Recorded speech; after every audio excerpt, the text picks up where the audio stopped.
ito yung ating joint memorandum circular signing para sa ating isusulong at i-roll out na expanded centenarian cash gift na magsisimula nitong January 1, 2025. Opo. Anong mga agency po ang kabilang po sa joint memorandum po sa po ito? Ang kasama natin dito ang ating Department of Migrant Workers, ang Department of Foreign Affairs, ang DILG, mahalaga sila, kasama namin talaga dapat. Ang ating CFO o yung Commission natin for Foreign Overseas Filipinos, I think sila yung mga major na mga kasama natin ngayong hapon. And of course, hindi natin pwedeng itanggi. Kasama pa rin natin kahit wala sila ngayon dahil busy sila ang ating Department of Social Welfare and Development. Kailan nga po mag-umpisa i-start, ma'am? Exact date itong... January 1, 2025. Supposedly mag-start siya. Kaya nga, nangiinganyo tayo na 4 to 6 months before they reach their milestone ages, 80, 85, 90, 95, mag-apply na sila. Kasi it will take around 66 working days for us to be able to process their claims. Meron na ba kayo estimated? Gaano kaya karami? Ilang... Abot ba ng milyon po ang magbibigay? Hindi naman. Ang nasa listahan natin nasa 260,000 more or less. No? I cannot give you the exact figure. Pero dyan naglalaro yung ating numbers. Kasama na yung ating centenarians. Paglilinaw po ma'am, itong mga centenarians at iba pang mga senior citizens natin, lahat po ba ito ay mabibiyayaan? Wala po bang kinikilalang ikaw ay sobrang mahirap sa lipunan kaya ikaw lang bibigyan? Paano naman po yung mga milyonaryo ang anak? Ano po? Yan yung kaibahan sa tinatawag natin Social Indigency Program. Yung Social Indigency Program na dati-rati ay 500, ngayon ay 1,000 na hinahawakan ng DSWD. Iba po ito because this one, it really cuts across all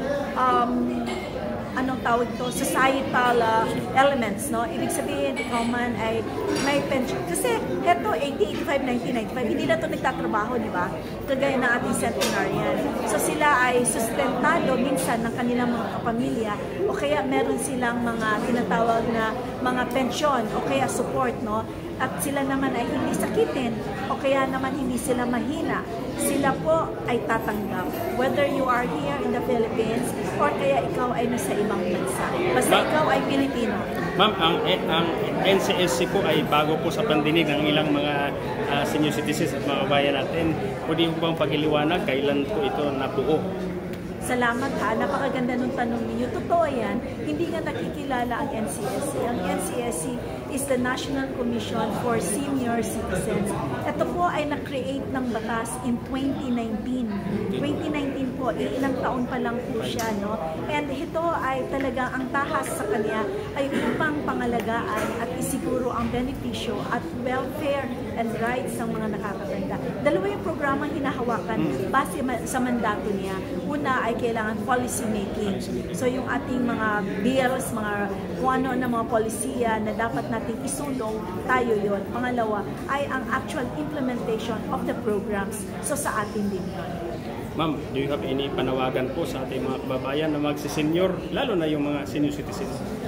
So kami po ay nananawagan sa inyo, kung kayo po ay papasok na at maging senior, kayo po ay magparehistro sa atin sa National Commission for Senior Citizens. O kaya dumulog kayo sa pinakamalapit ninyo na OSCA, Office of Senior Citizens Affairs, or sa inyong local social welfare development offices, upang kayo ay magparehistro at masali kayo sa ating numbers.